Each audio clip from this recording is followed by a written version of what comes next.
mean, I have lots of clients who have said to me, I know you're a good person, so you voted for Kamala. Like, and I'm not going to say yes or no or whatever, but that's just the perceived assumption is that, of course, I am a liberal. Like, there's no way they could fathom anything else.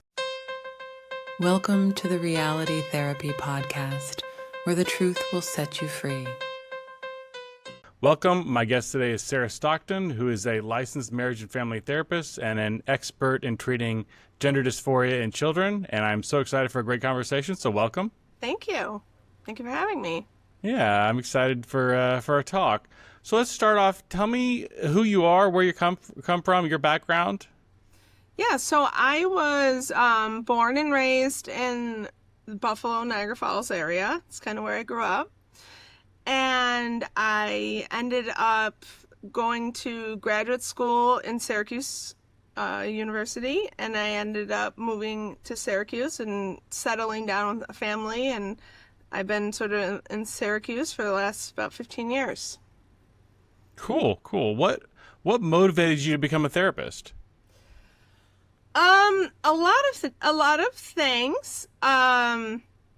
So when I was 14, I actually had a friend of ours kill himself, and he was one of my former boyfriends. And in my school, we had, unfortunately, quite a few suicides that followed that. And I went to a very small school, so like, you know, to lose a big chunk of your graduating class impacted you.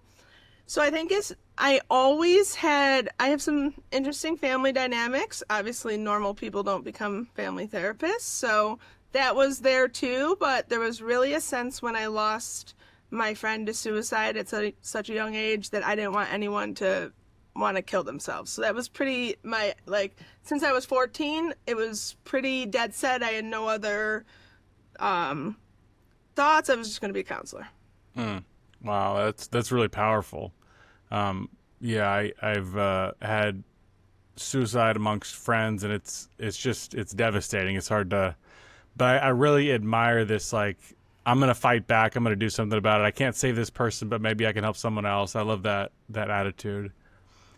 So when did you become licensed? I became licensed probably in 2011, I think. I graduated in 2010, so 11 or 12, I think I was licensed. Okay. I like to see what grad school was like for people, because it seems like it's gotten worse in recent years, but did you get a good education? Do you feel like it was biased? So it depends on what you mean by a good education and bias, right? So and when you were asking me this in life, I mean, one of the things that you didn't introduce me as was a professor. And I not only graduated grad school and started practicing as a clinician, I also started working as a professor at a university. So I've been doing that for 15 years until I recently got fired for speaking out about certain things. So in terms of, do I think I had a quality education? Yes. But it wasn't until more recently did I realize that it was so biased, but I didn't even know another way. Like, growing up in the period that I grew up in, you have to understand is I'm a ninth grader for September 11th, right? So my classmates and stuff, when they go off to the military, they're going out to die in Iraq and Afghanistan.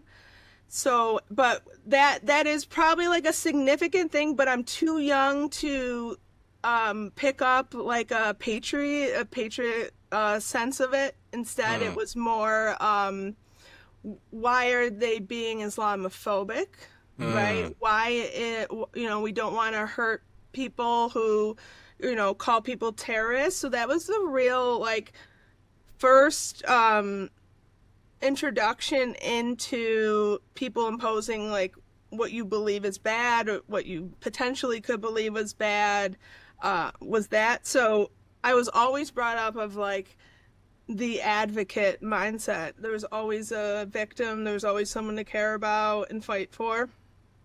And I'm sure there was Republicans in college, and I was fairly involved in undergrad, but I never knew anyone, and nor did I know anyone as a Democrat, right? I grew up, my grandfather is an immigrant. He would scream at George Bush growing up. So, I mean, I come from a very middle class Democratic background. You know, the pro-abortion was in all of my teachings. Being a female who has a career, I was really told I could have everything. It wasn't until later where I was like, that's not true. So, Wow, that's really cool. I really like to dig into, especially when people have like a shift in perception or a shift in views. Like, what was it that you started to notice that led you to question some of your beliefs? I think I've always had this opportunity, because I don't understand, I guess, why other people haven't, to be introduced to the counter narrative that's always challenged my viewpoints. So when one of my first clients is a man who girlfriend who were long relationship decided to end their pregnancy, and he could never get over it. Like, it was one of those things where I was like, oh, like, it's not just, that's really scary for men, of like, they have no choice. They have, no, like, thing. I think when I started seeing women being upset because they wanted the career, and I would ask them to draw it. What do you talk, like, what are we asking for? Like, what does that mean? Like, it's like we have to arrive at some destination. So just being really introduced, I mean, it's the same way, we'll talk about it around why I worked with gender dysphoria, is that, like, I was introduced to people who were cross-dressers. So, like, I've always seen it wasn't very black or white. You had to be boy or girl. There was always the in-between. So I've just always been presented with, the cases that showed that the alternative, like people who have been really, really harmed by things that we think is a progressive value. Mm. What was it that led you to kind of start speaking out? My clients, there wasn't, I think people don't realize is that I was heavy into the field of working with people who identify as transgender. I piloted probably the first couple hundred that ever been transitioned in New York State, right? I help change birth certificate laws. I do everything. I start seeing a lot of concerns, so I just sort of pause and step away a little bit. I'm still supervising, so I'm not completely out of it, but I can see the landscape is shifting, so I'm hesitant. Then my clients who are teachers, so one of my highest clientele are teachers, and so they kept coming in with really concerning stories. Like, I have a kid and their mom and dad both transitioned, and they're anxious, and we're not allowed to talk about how it might be because their mom is now their dad and their dad is now their mom. And me being like, oh, like, wow, we can't even acknowledge this is happening. Or the furries, I mean, that sort of thing coming up, and me being like, this is really getting to a level that's insane. I started seeing people on special needs, people being recommended for transition. So my client, who's a teacher, came into session. She showed me this video of Dr. Phil, and Matt Walsh was on it. I have no idea who Matt Walsh is. I'm not very political in that nature. So I just decided to email Matt Walsh, because I don't know. I have tried to bring it up to colleagues. Like, do you guys think it's weird what's going on? And everyone would be like, no, just shut up, Sarah. Don't say anything. So I was like, well, maybe he'll listen. So I emailed him. I was like, listen, like, I co-authored and published this assessment, and I've seen some things going on. I would like to talk to you about it. He calls me right away, the director of the documentary. It's already filmed. I'm the last one who's interviewed for this documentary. And they tell me, we're doing a documentary. We want you to talk about this. We want you to fly me in. And I was there within a week. So it was kind of a very weird thing. I never went out to do it. I just knew that this man was on Dr. Phil and he might care about what I had to say, not knowing he had a documentary in the works, not knowing. I mean, I was also one of the few that knew I was being interviewed by Matt Walsh, whereas most of the people in that documentary don't know who's coming in. That's part of the thing, right? So that, I started talking out from there, and then because of that, I do Jordan Peterson, and that kind of really opens my eyes that there's actually a world that cares about this. And I didn't know there were other professionals, there were other people that had concerns. So What kind of backlash did you get from speaking out? So I was let go from the university that I have worked with. Being let go from the university means that at that current time, I was supervising 5 interns. So, 2 at my practice. So financially, I mean, they took my practice away from me. And then I was contracted by local organizations to supervise interns because LMFTs have a rigorous supervision process. You can only be supervised by other LMFTs. And they let all the organizations know that I was not a safe person to work with. And I was let go from all of them. So I've probably lost around $100,000, I think, was the deficit of that year. I lost teaching. My former mentor and colleague, started a petition to get a speech of mine canceled, which was signed by like 2,000 local. Wait, your own supervisor and mentor? Yeah. Oh my gosh. Yeah. Yep. And said that I was unsafe to the trans population. So she had 2,000 people get signatures, which were all my colleagues. My former client showed up to my speaking event. I have calls all the time, saying they're going to kill me and screw you. There's social consequences. There are family members that don't talk to me. There are friends that don't talk to me.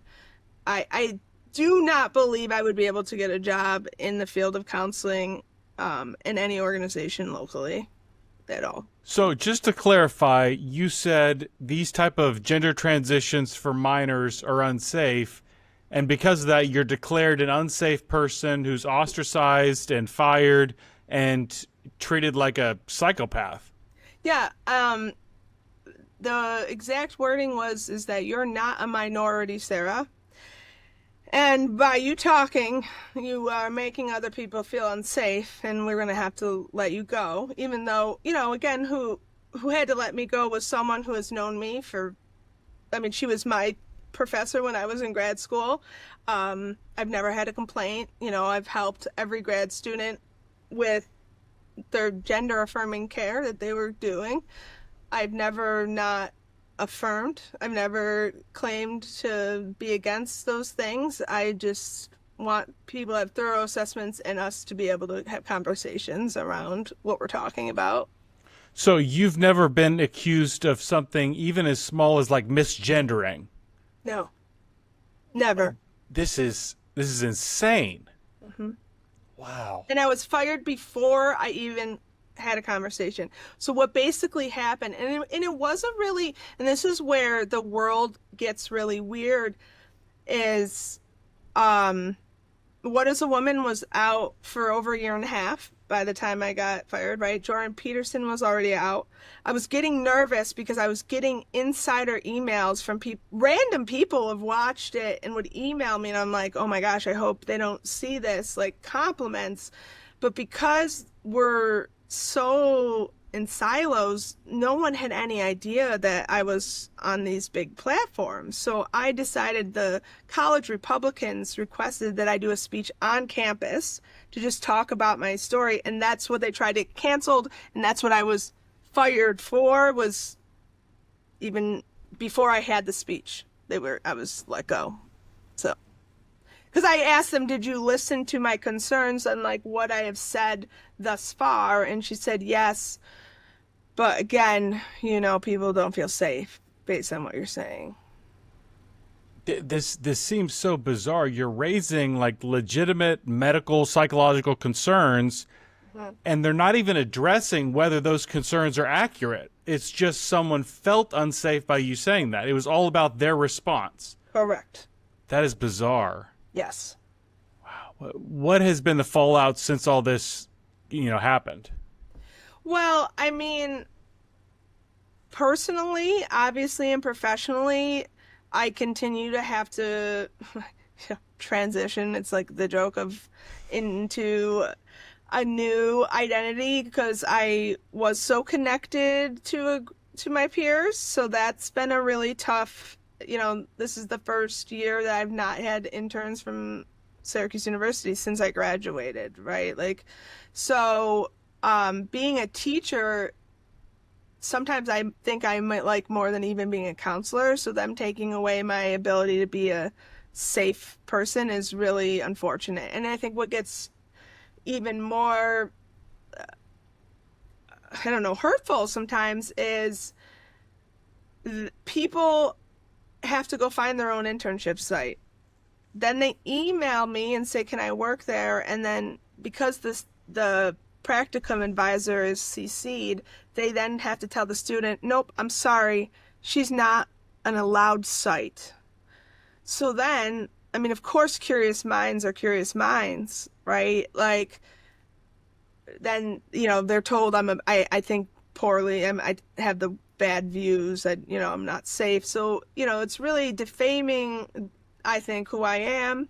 And I have also had people who reach out, because there's obviously other universities, and now I have to ask people, did you Google me? Just to make sure, because I don't know, it's a very new world, taking on being almost a public person and a practice owner. So those dual identities is really new to manage and difficult to manage, because most of my clientele is not gender related at all, and majority of my cases is not in that realm either. So the fact that it's such a big impact on my life is difficult. But there has been terrible ramifications financially, 100%, and professionally. But the friendships I have from this is beyond anything that I just wish they lived close by. I mean, just to kind of recap, if we can, you seem like a very empathetic person. You have this experience at a younger age of grief and loss that drives you to try to help people, manage and work through their issues. And at some point in that process, you say, hey, I think the way that we're doing things is not the best way to serve, our clients. I think this is actually harming them. Mm-hmm. And because of that, you're treated like almost like a serial killer or something. Like it's insane. Mm-hmm. Mm-hmm. This is just so bizarre to me how you've been treated, and there's been no accusations from what I can tell that you were ever disrespectful to a client in any way. No. And it's hard because, I had interns at my practice, and they had to really struggle with, like, could they be proud of where they worked? Am I a good supervisor? Is what I learned from Sarah valid? And so it's been really complicated. Even them having to request me to sign their hours, they're fearful, right? Like, because Syracuse University has really implied that I'm a tainted individual based on those views. That really upsets me, but I'm going to try to keep a balanced looking face, hopefully. When you kind of look back on it, when you look at the teaching for your program at Syracuse University, yeah, did you notice like it was like politically biased around the gender issue or other issues? So, yes. Would I have said it to you at the time of like admittedly politically biased? No, I would say like it needed to be there, right? So it was a really unique experience. LMFTs, at least from what my understanding of their history, I don't want to insult any LMFTs, we are known to be a little bit more of the feistier, aggressive types to really confront like racism, oppression. Like we were really taught that. And so much so that I was the last intern allowed at the VA, Veterans Center, because the interns that were coming in were challenging the military people's views and I was there for John McCain and Obama vote, right? Like, so I'm in college during these really important times, right? Like change, like, oh, 2008, like when Obama comes, that's when I graduate undergrad to go into graduate school. So that's a big impact on my life. And then in graduate school, it's about, again, Obama. So I do think that, again, I didn't know anything else. I never had I might have had a Republican professor. I don't think so. And no one was ever overtly liberal though, but it was very clear if you are a therapist, you are pro-choice. If you are a therapist, you care about refugees. If you are a therapist, you confront racism of all sorts of kind. I mean, I don't know if you've heard of the one therapist, she's been speaking out a lot recently about her activities, but yes, one of my activities, I had to pretend to be gay for an activity and talk about it. Wait, like in class? No, we had to go out in real life and be gay. So you could either be gay, poor, there was something else. So like if you decided to be poor, you would have to forego like only take public transportation, right? And really learn how to deal with that. If you were to be gay, it was to have like go into Target holding hands with the same sex individual to experience what that was like. I mean, it's obviously kind of hard for me to experience another race. I do think there was like an implied activity, but lots of it was focused on look how oppressed someone is. It seems like, I mean, the type of people that are in these type of programs tend to be more privileged, and it seems like there's like these privileged students kind of cosplaying as though they're, like on vacation as oppressed, as though it's almost like does that make sense? Oh, absolutely. I mean, I think for me, I mean, I'm the first generation in my family to have any advanced degrees. So I come from, again, very modest background. And when I worked in higher education, when George Floyd happened, I happened to work for a college. I was professor of a college of an adult education. So the majority of my students were minorities, just so you know, like 70% were minorities. So when George Floyd happened and we had to get together for a meeting to make a statement, it blew my mind. I was like, wait a second. These white people think that the way to handle this is to make a statement, like as if statements change anything, and to assume that they're not helping and doing something. Like we had to promise to do more after George Floyd. And I was like, you guys are adult education. Like 70% of my students that are graduating are minorities getting degrees in their 50s. Why don't you guys think you're doing diversity, equity, and inclusion? This is the example of it. Why do you have to make statements? Why do we have to write sentences? Why aren't you just doing it? Like I never understood. I didn't need to be taught to treat people the same. Like that was like that was duh to me.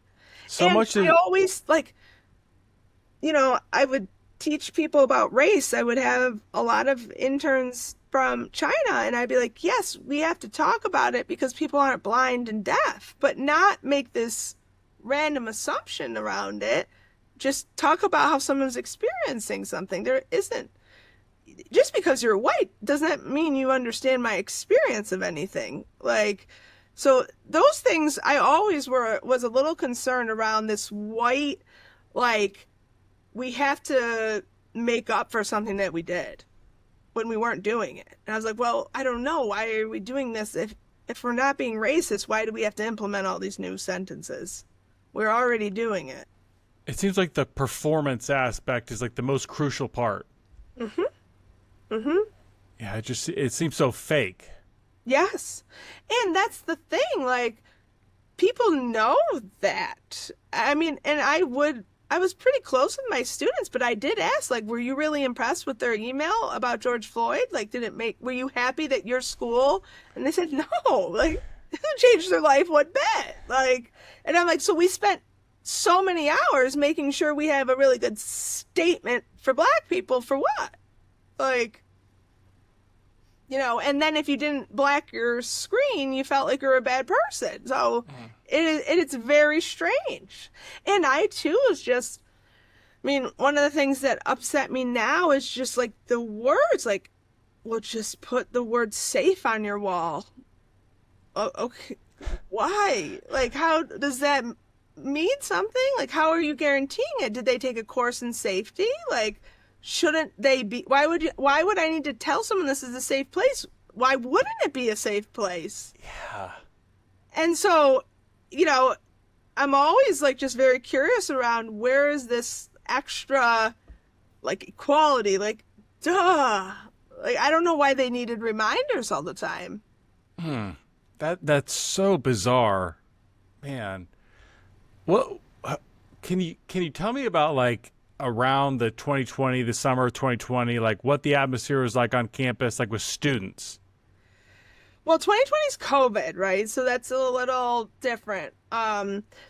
Students, like the impact on students and the impact on my clients, the political world, like COVID and political nature changes my practice dramatically, right? When I'm not being funny when I say I have clients that come to me because Trump ruins their sex life. Like, it wasn't until the Trump's presidency did the president ever matter in my room. Now the president matters in almost every session I have. So is that like a husband and a wife are not sleeping together because they're disagreeing over Trump? Sure. That's one. I mean, some women like have just like don't know how to have sex with their husband who voted for Trump. Like, who some, as far as just a man reminds them of Trump being I mean, it's very, extreme, but it has impacted a lot of relationships. Definitely a lot more divorces post Clinton, right? A lot of things happen. This one has brought up a lot of women's uneasiness. It's a little bit different as an intensity, but it's still there. I'm still talking about Donald Trump every week. In one shape. And I mean, I don't know why you're thinking about Donald Trump in your sex. Like, that's one thing that always confuses me, but it's deep. Yeah, that is so odd to me. That is just, I don't even know what to make of that. Yeah, and I mean, again, for good and bad, is that I have one session and I'm not joking, they have their bags packed, they have euros, they have, cash for when they get set in a concentration camp because they're gay, and that's going to happen. And no, there's no talking them out of it. There's no point of even, I'm curious about where they come from. That's 100% sure. Then the next session I'll have, right, is the complete opposite, like living in a world that is worried about, I mean, I don't know, like, I don't even know what to say, like, the fake weather, right? Like, that is a very intense worry about the sides have their different worries, but throughout a day, it's the end of the world for half of my clients. It feels like this is like some type of, almost like a social schizophrenia, like a mass hysteria but it's affecting people in like many different ways. Like what do you make a society more broadly kind of losing its mind? Well, I mean, it's really delicate too because my clients, as much as you try to not make it political, right? There's some clients that you might be more inclined to share that with. And there's clients who have asked me, I mean, I have lots of clients who have said to me, I know you're a good person, so you voted for Kamala. Like, and I'm not going to say yes or no or whatever, but that's just the perceived assumption is that, of course, I am a liberal. Like, there's no way they could fathom anything else. I have clients who would probably not go to a therapist that was overtly anything but liberal. They find that is the only safe people to be around. So that is really concerning because they are so hyper vigilant, and reality testing isn't working at all. That's, I mean, like if you say like, hey, that factually didn't happen or something like that, like how would they respond? So, I mean, I don't typically go to the facts because that doesn't work. I have a really great client who she's very, very like pro-choice, and she will kind of talk to me about her worries, and I kind of can give her normal responses about what's probably going to happen. And she'll say to me, like, sometimes I like having your perspective so I know it's not as bad as it seems, right? So sometimes like people are able to hear that, but most of the time,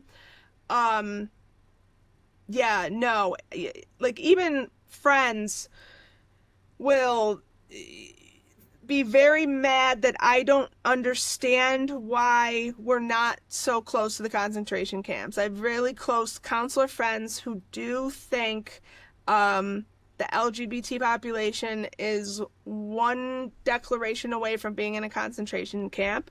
I always follow up with, who do you think is going to dress Melania? But I mean, is this thoughts? Is this if you kiss someone? Like, I try to be funny about it, but their fears are real, like real to them, very real. It's wild because Donald Trump has already been president for 4 years and none of that happened. Correct? Yeah. Yeah. Mm-hmm. Man, so you're seeing a lot of this type of hysteria among therapists.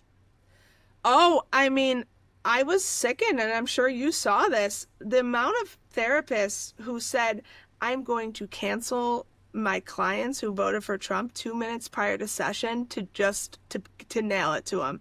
The amount of disgust that people have towards Trump people is outrageous. I have many therapist friends who say, I don't understand. Like, I love this client, but, right? Like, so yes, the passive aggressiveness towards typecasting and dehumanizing a group of people is wild. I mean, I will often ask someone, well, what is your biggest issue with, Trump or whatever? And they will say, the way he demeans women, and the next sentence will say, and Melania is just a high-class hooker. And I'll be like, right, okay. So, I mean, it's not intelligent to call like Hillary Clinton a bitch, and nor is it that wise to call Donald Trump an ass. Like, that's just low energy arguments. Like, okay. So, yeah, I mean, he really brings out the stuff in people. I mean, I really think it's actually a fascinating thing that happens where the good and the bad all comes to the surface with him for people. The logic seems to be that empathy is the most important thing. My views are the best views, the most empathetic views that would help the most people. Therefore, if you don't share my views, you lack empathy, which means I'm allowed to have unlimited aggression against you. Is that kind of the logic? Yeah. Yeah.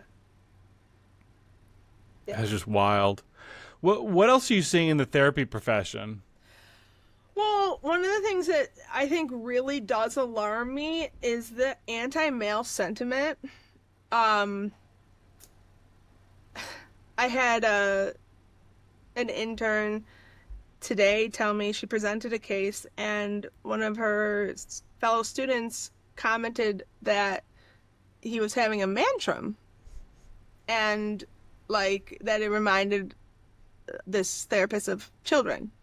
And I know that that would not be the case if it was a woman, and this person was just expressing themselves, right? So there is such a tendency to reinforce the male is really bad and inherently toxic. This really weird normalization makes it sound like I don't want it to not be normalized, and that's not, I don't really have a skin in the game, but this over normalization of BDSM to cure things, it's very strange where, yeah, I mean, it's totally cool to re-traumatize yourself if you reclaim it. Like, and that's a really odd thing that, and the fat therapist, and keeping secrets. I mean, as a marriage and family therapist, the amount of secret keeping that we want to do from parents is wild.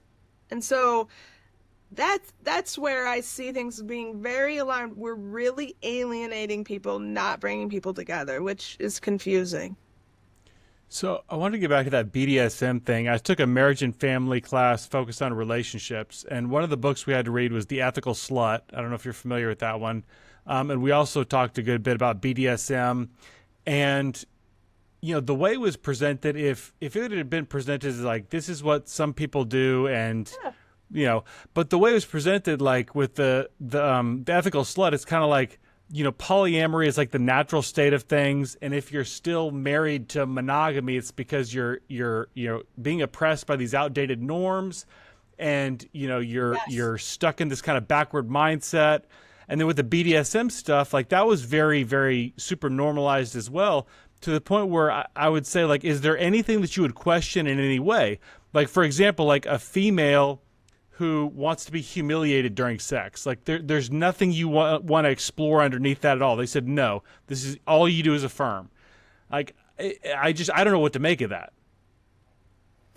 Well, and if you added in the thing that this person's an African American and wants to be called a coon, like, would that still be the thing? Like, right? I mean, there is some, if you tell me that you have a black woman playing out slave and you're not exploring it, yikes. And this is where the diversity stuff always hits them, because I'm like, it doesn't always fit. It's not that simple. Because I have had that dynamic where, like, the racism thing, now I have people who are married to each other that are like, well, now I think that every time he has sex with me, he just thinks he's a slave owner. Like, because the world has now made this lens, and they're now having to overcome things, it's not happening.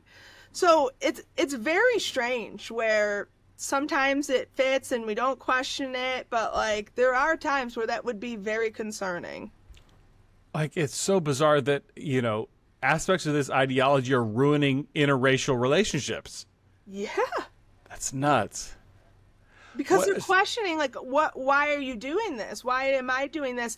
Many black people start questioning, it's my internal racism against my own people. I have to go. I have clients now who say, I was never really attracted to my own race, but now I realize that could be my internalized racism, and I'm going to force myself to go date my race to make sure. And it's like, wow, because now they're like, am I leaving my people behind on purpose? That's wild. So this kind of gets into something that I like to talk about, and that is how, like, intersectionality doesn't make sense when you start to get all these different moving pieces. And so, you know, you could have kind of the race component over here, Yep. but like a lot of Black and Hispanic Americans have more traditional or conservative views around gender than white Americans. And when you start adding up all these different pieces, the pieces don't fit together very well. No, I mean, that was one of my biggest questions with this, is where was the Asians and the blacks and the Hispanic were trans people, right? If this was going to hit one out of every, 1,000 kids, it should be hitting other. I mean, white is not, we don't have that high of a percentage. So it was hitting the white middle to upper class kids. And that was another thing of, like you said, we're ignoring intersectionality, but reinforcing it. And then wondering why, if everything is about identity and being white isn't cool, well, this is the new cool. I mean, that's what something I was like, well, I was emo. I wore only Slipknot blacks, shopped at Hot Topic. I was the modern day gender nonconforming. I have no doubt I probably would have been they. I was absolutely dressing like that because I wasn't an Abercrombie girl. So, growing up 15 years younger, I would might be a different identification right now. What can you tell me about kids you're seeing that look similar to you? I mean, like, to me, it looks like kids a generation ago who would have been either band kids or theater kids. Like, now they're non-binary and they're getting funneled into this. Like, what kind of kids are you seeing that get funneled into this thing?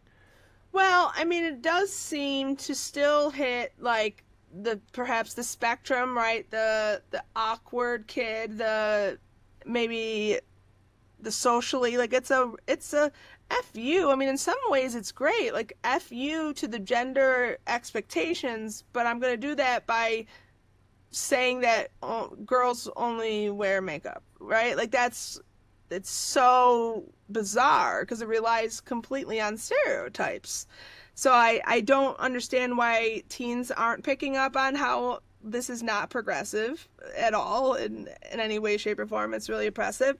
I think what's interesting, I have young kids and seeing what's going on with them and how they're being brought up. I mean, already to have a 12-year-old say, my friend's really upset that I shop at Starbucks because of Starbucks supporting Gaza or Israel, whatever one it was. I don't remember because I was like, you're 12. Like, wait, what?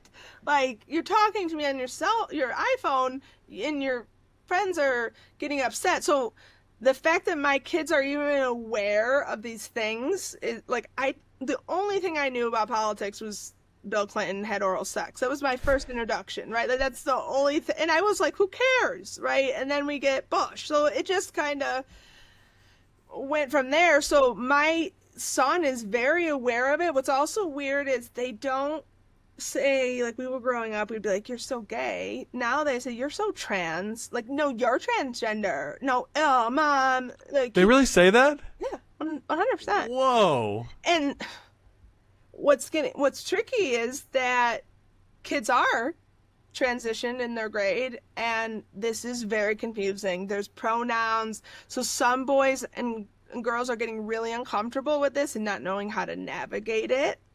Also, it's so weird is, the kids have this slang like gana or like different riz, right? And I have a child, she's 8, so apparently they had said something, and my daughter wanted to know what they had said, and it was like, we can't repeat it, we can't say it. So I had figured it was something sexual.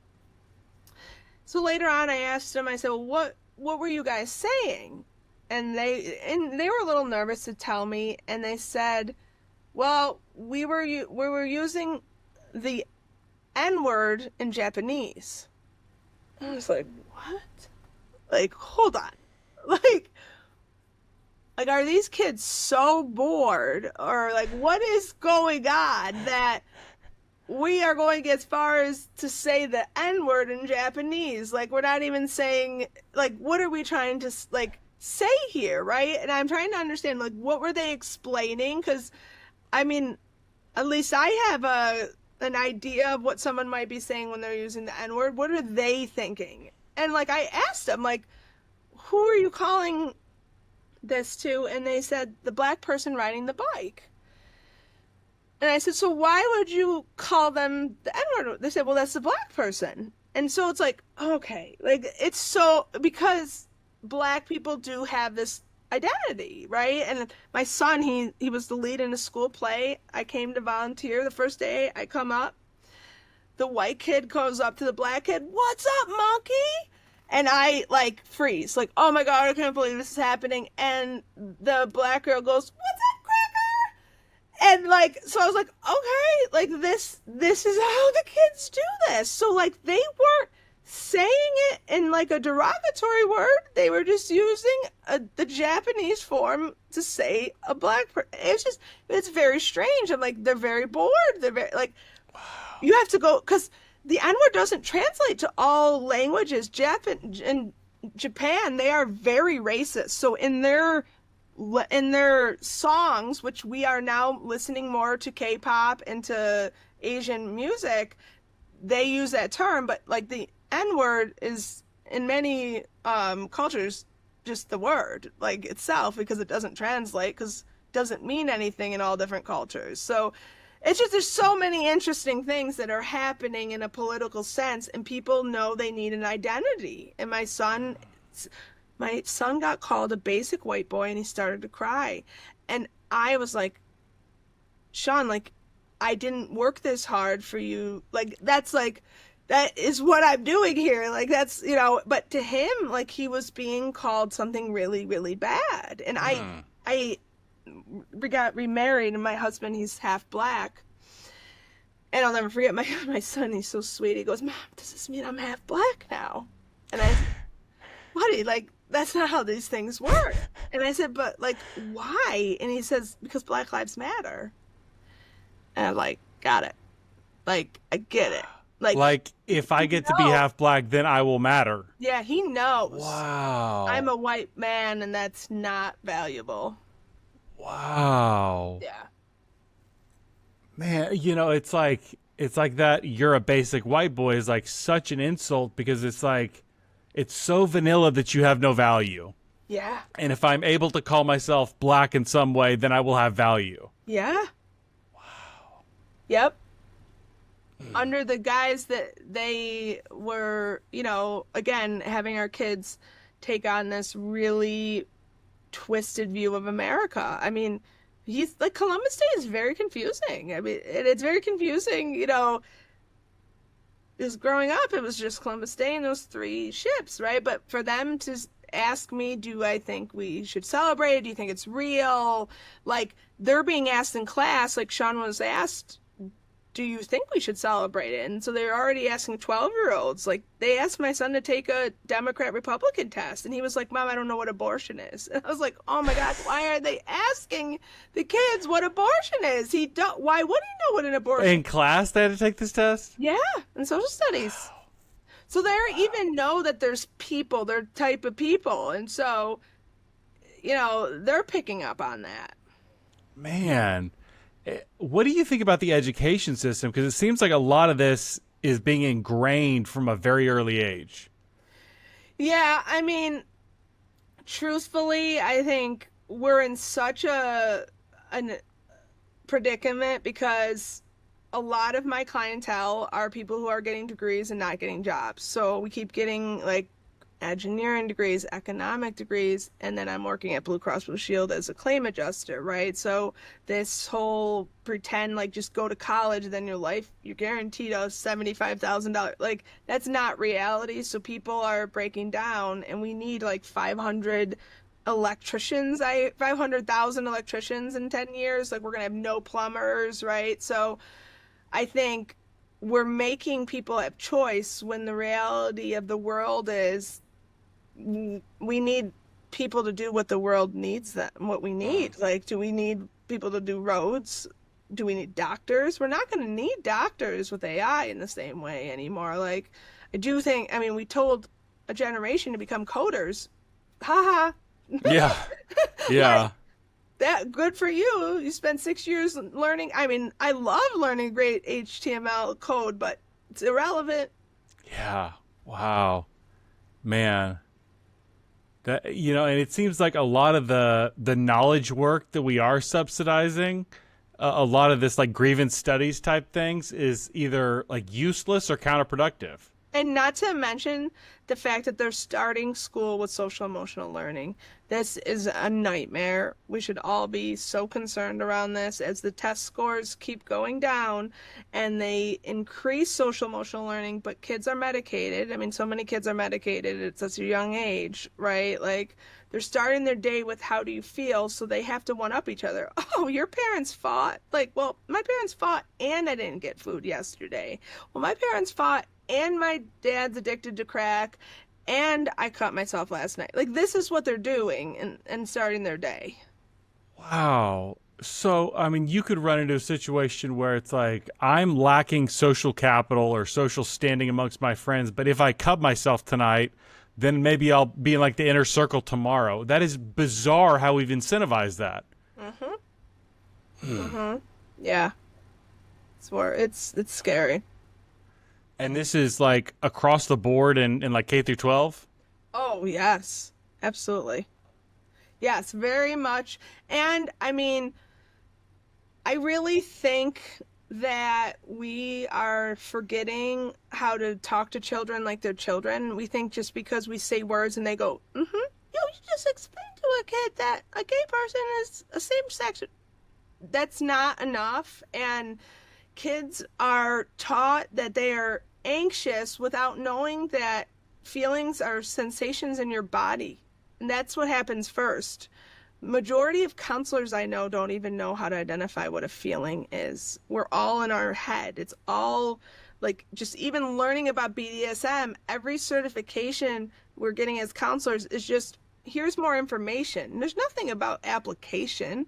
There's no applying the skills that we're learning. We're just learning a bunch of words and then good luck. And then just label it something and that's enough. But it's like, no, what is actually going on for someone? No one knows that. They're all just living in their brains.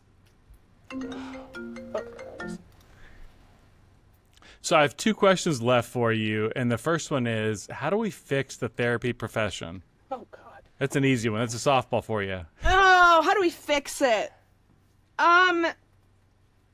Well, it's funny because you did ask me about why I went into this field, right? And I do think that if I was coming from a place that I wanted to save people, and that is what some of what we're getting taught is like a savior complex. It's our job to save them from suicide. I'm not a first responder, and they need to stop implying that we are, right? We're just doing therapy, talking is processing. But I think there has to be a more of a teaching around what therapy is and what goals and objectives are, because too many clients are coming in thinking that we waive something, that just a therapist is like the same thing almost. Like something happens in this room and there's relationship skills, there's communication skills. I mean, I would like counselors to have to like people. These are some of the most judgmental, mean spirited, like non empathetic people I know getting into this field. So I don't know how to kind of shift that, but I do think there has to be more of an emphasis on finding strengths in people and helping that play out. That's something that's so bizarre to me. Is you think we've said it a couple times. The therapist is your primary job is empathy. That kind of Carl Rogers idea of unconditional positive regard. Yeah. But over the last 3 years, some of the most hateful people I've met have been therapists. Correct. They're the most unreasonable lack of relationship skills, right? Like, and this even building trust, right? Just because I have a sign up in my room does not mean I'm safe. And we have to teach our clients, no, like feeling safe is like happening inside your body, and how do you navigate that? And so I don't think anyone really even has soft people skills in this profession anymore. So we're going to have to go back to people skills, because what they're doing is like reinforcing victims, helping victims. And this, I'm a neurodivergent identifying therapist. I'm a fat therapist. That is very self-centered. So I don't know what that is, how that outcome will play out for our profession. Yeah, it almost, it's like, how many boxes can you check? I'm queer, BIPOC, that just seems so bizarre. It's like, it feels like we're getting away from like why you even come to therapy. Yes, and it gets tough. I mean, I have, people who want to work for my practice, and I have to balance. I have someone who she's like, I want to be a black queer therapist. I want those clients. And it's like, man, you would be really insulted to know that I hired you for that, but you want me to accept that that's what you want. And so it's very strange because in one hand it's great. Like, sure, I want people to be able to see black therapists, and there is probably a real need for this, and to have that, and that's how she sees herself. That means something when she's with a white client that we're going to have to get over or work through, and just that's an interesting extra layer that people are putting on themselves. I don't go into the room like I'm a white therapist today. I think there's people in my profession that think that's bad that I don't do that. Like, do I think about multicultural issues and continue to be aware of them? Of course, but like, I'm not checking my privilege at the door every day in this like intentional ritual way. Wow, yeah. It seems like if you're that identity obsessed, it's almost like navel gazing when you should be focused on the client. Correct. Man.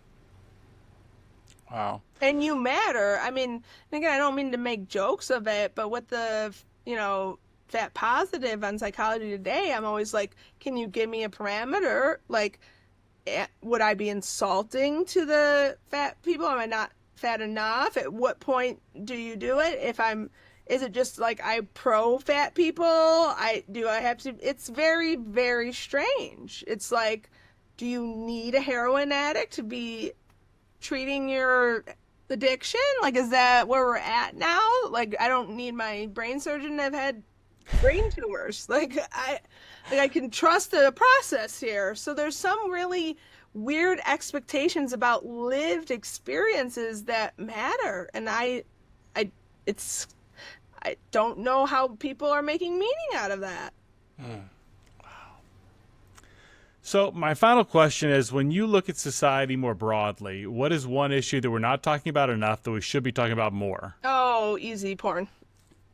Wow. Okay, I've had a couple people say porn. Tell me more about that. It's number one. And you're a marriage and family therapist, so that's even more interesting. Well, yeah, it's my primary clientele is related to this issue. So, porn has completely changed everything because we become observers. Okay, like completely observers, and to the point where I have many clients at 20 with erectile dysfunction, right? One of my hypotheses, like in Pornhub, one of the top categories has now become transgender.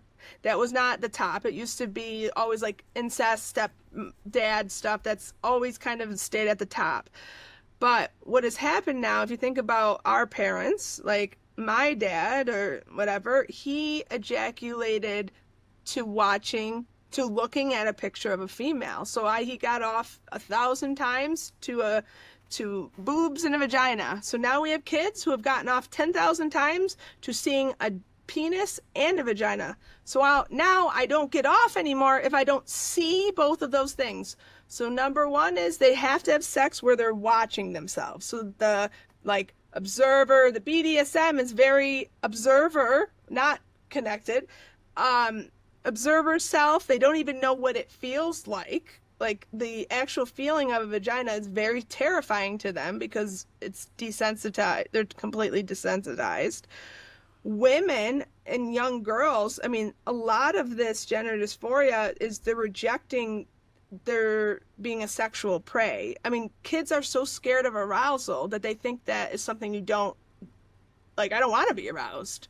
So I think a lot of even the bisexual tendencies are coming from men are arousing me. Anxiety is bad instead of realizing anxiety is excitement. It looks the same way under an MRI machine. But pornography 100% is low energy. If I don't need to go out there and find a mate, like it is giving me everything that I have. The terminology, a woman can smell desperation. Yes, a woman knows when you have jerked off, and we smell it, and then we're not interested. So I just think that people don't even know, like a man, you jerk off in the morning, you go out and find a mate, you don't have the drive that you would have had you not done that. You don't need to procreate, you're just compulsing. So people don't realize like sex is about being a lover. Like I keep talking to people, it's like it's not about getting off, it's about being a lover. And I tell people the only way you enjoy porn is if you objectify yourself, because it's not about Cindy, who is Steve's niece, who goes to school. Like you don't need to know anything about them to get off to them. But you then have to go and have sex, which is all about you, all about them, all about what you're feeling. But most of the time in your life, 90% of the time, you get off to no stimulation, not being touched, and not having to do a darn thing, not be who you are at all, and be attractive. So it's completely screwed up, I think, attraction and drive for people to mate. Completely.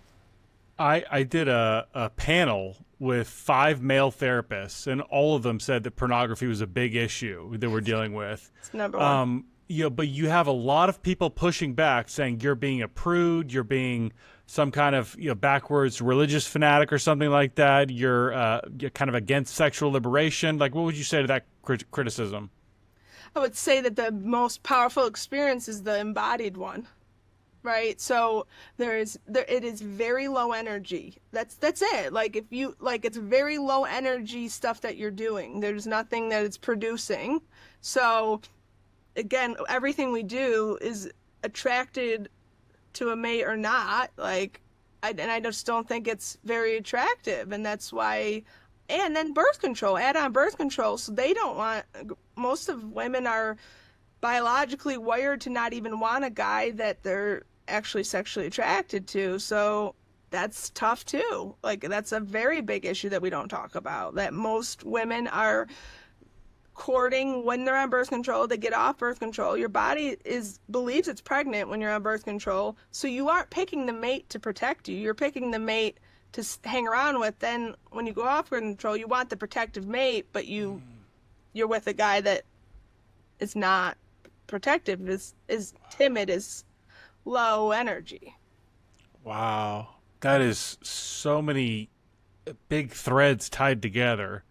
Like, do you feel like that's, I mean, that sounds like it's contributing to like the birth rate decline that we talk about. Yes. Yeah. I mean, again, what's the motivation?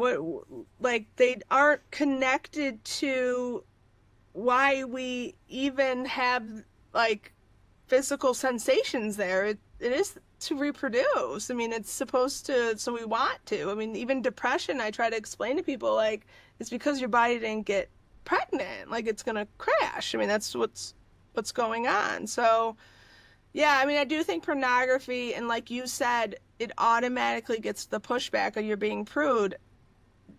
Porn up with your spouse, right? Whatever you're doing, but you got to acknowledge if you get off by not being a human that's having a sexual experience, it's going to impact an actual human sexual experience. Like that, it just does. Wow, man, that's big.